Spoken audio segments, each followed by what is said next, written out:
அனைவருக்கும் அன்பான வணக்கங்கள்.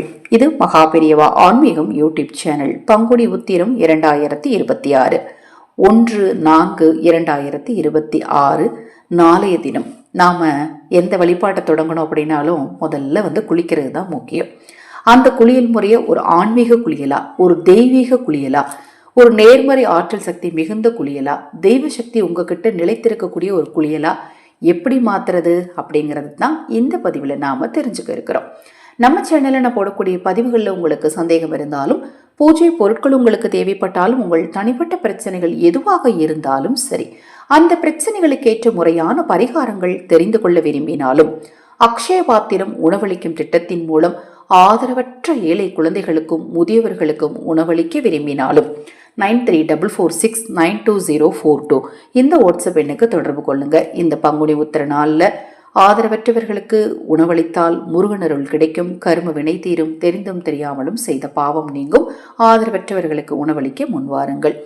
இந்த நாளில் நீங்கள் குளிக்கிற தண்ணி, ஷவரில் குளித்தாலும் சரி, பக்கெட்டில் தண்ணி பிடிச்சி குளித்தாலும் சரி, சுடு தண்ணியில் குளித்தாலும் சரி, ஒன்றும் இல்லைங்க, ஒரே ஒரு வெத்தலை எடுத்து நல்லா உள்ளங்கையில் வச்சு கசக்கினீங்க அப்படின்னா, உள்ளங்கையில் வச்சு தான் கசக்கணும். நல்லா புரிஞ்சுக்கோங்க. நாம் குளிக்க போகிறதுக்கு முன்னாடி ஒரு வெத்தலையை நீங்கள் குளியல் அறைக்கு வெளியில் வாசலில் வச்சுக்கோங்க. குளியல் அறைக்குள்ளே நீங்கள் வெத்தலையை கொண்டு போக வேண்டாம். வாசலில் வச்சு வெத்தலையை நல்லா உங்கள் 2 கைகளையும் முதல்ல நல்லா கழுவிட்டு அந்த கையில் வச்சு நீங்கள் நல்லா வெத்தலையை கசக்கினீங்கன்னா சாறு வரும். இதில் நிறைய ஆரோக்கிய ரீதியான நிறைய விஷயங்களும் இருக்குது. கையில் வச்சு கசக்கும் போது உங்ககிட்ட உடல் ரீதியாக இருக்கக்கூடிய நச்சுக்கள் வெளியில் போயிடும் அப்படின்னு சொல்லப்படுது.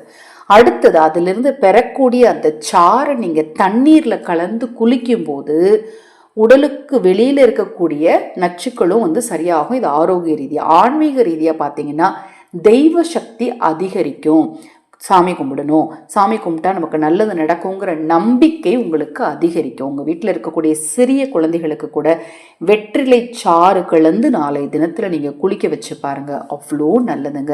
இந்த வெற்றிலை சாறு குளியல் உங்கள் வாழ்க்கையில் பெரிய மாற்றத்தை நிச்சயமாக உண்டு பண்ணும். வெற்றிலை சாறு எடுத்த பிறகு அந்த மீதி இருக்கக்கூடிய வெற்றிலையை கால்படாத இடத்துல அப்புறப்படுத்திடுங்க. ரொம்ப ரொம்ப எளிமையான இந்த பரிகாரத்தை நீங்களும் செய்யுங்க, மற்றவர்களுக்கும் சொல்லுங்க. தொடர்ந்து நம்ம சேனல்ல பாருங்க. இன்னும் எண்ணற்ற பதிவுகள் தொடர்ந்து வர காத்திருக்கு. ஹரஹர சங்கர, ஜெய் ஜெய்சங்கர், மகாபெரிவா திருவடி பாதம் சரணம் சரணம். நல்லதே நடக்கட்டும்.